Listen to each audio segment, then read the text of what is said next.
How many stories really in the world are there? I think there's only a handful of stories as a general, global, universal idea. There's only a handful because it's based on experiences that are shared. But then you get specific because there's the mechanics of how things play out. That's different. Hello, everyone. My name is Matthias Schweighöfer. Hi, I'm Zack Snyder. I am Nosipo Tunisanwasheng. I'm Peter Torwart. My name is Adam Price. Sato Shinsuke と言います。 I'm Deborah Feldman. Soy Alex Pina. Hi, I'm Harlan Coben. The 3-act structure is great because you have a start, you have a middle, and you have an end. 3-act structure is really important personally. For me, that's just kind of what I've gravitated towards and always understood really well. And I think it also just gives you great markers for, is it still interesting or have we just gotten boring and bland and everything's just being the same? I kind of think that I end up with a slight 3.5-act or almost 4-act basic structure. I don't like any kind of structure, at least consciously thinking about it. We very much concentrate on the whole episode and find our way in a natural structure for the episode. 感じですね。なんか昔は3部構成しなきゃっていう頭があるんで、その3部構成とは何かって、じゃあここは第1幕にしよう、これ第2幕にしようとかこうやってたんですけど、だんだんやっていくうちに、まあなんかこう自由に面白く書いてて、なんかいい感じになったかな。だんだん構成のことなんか忘れてこう書き始めちゃうんですけども、で。The key to any protagonist is they have to be real. It has to be that character that when you're sitting at a bar, you kind of want to overhear the conversation a little bit. He must have a secret and he has to have something that is really touching. Al final, escribir es casi diseñar personalidades muchas veces, ¿no? O sea, que tenemos mucho de psicólogos. My favorite stuff to work on is always why this character is like a great hacker or why this character is a great getaway driver. The perspective we have on a character at the opening of the film, and then who they are at the end of the film, and the journey that they go on to become hopefully a hero, or at least a realized character with hopes and dreams and aspirations and ability to love or hate or whatever it is. What you learn in the first third of Unorthodox is an internal process of questioning and doubting that occurs in the mind of the protagonist. You want a protagonist to have some kind of problem. I think if you have a really perfect protagonist who is perfect and everyone likes and has no flaws, then there's no real interesting story. Best twists come really from the heart. You know, you could have the most expensive car in the world, but if it doesn't have fuel, it's not going anyplace. And this is true of all fiction you've ever done, is your hero travels down the road of life and you got to put speed bumps and pitfalls and detours. Being a writer that had worked so much in the 100% realistic genre, it was a joy for me actually to go into the supernatural genre and all of a sudden, discussing, can this character fly? It was amazing to have all these possibilities on your table.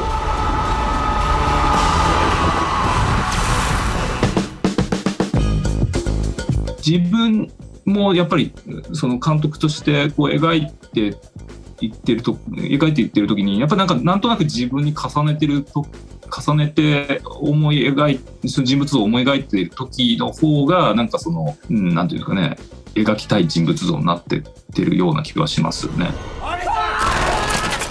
I think I went back into the past and I plucked episodes from my life and I sorted them chronologically next to each other in order to build some kind of arc. I can't say that the story is in any way based on my life. Blood and Water is not based on my life. It is not based on any one specific person's life. What I'm trying to write is a story that will be universal.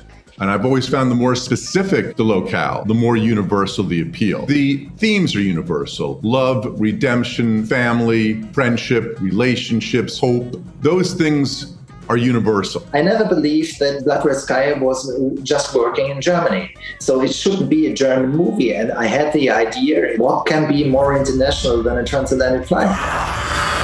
It's about being specific in your context, but being global in your universal idea and story. So the story itself is coming of age young girl trying to find her missing sister. The idea of coming of age and being in high school, everyone can understand that. That's the global part of it. How will I write so that people believe me?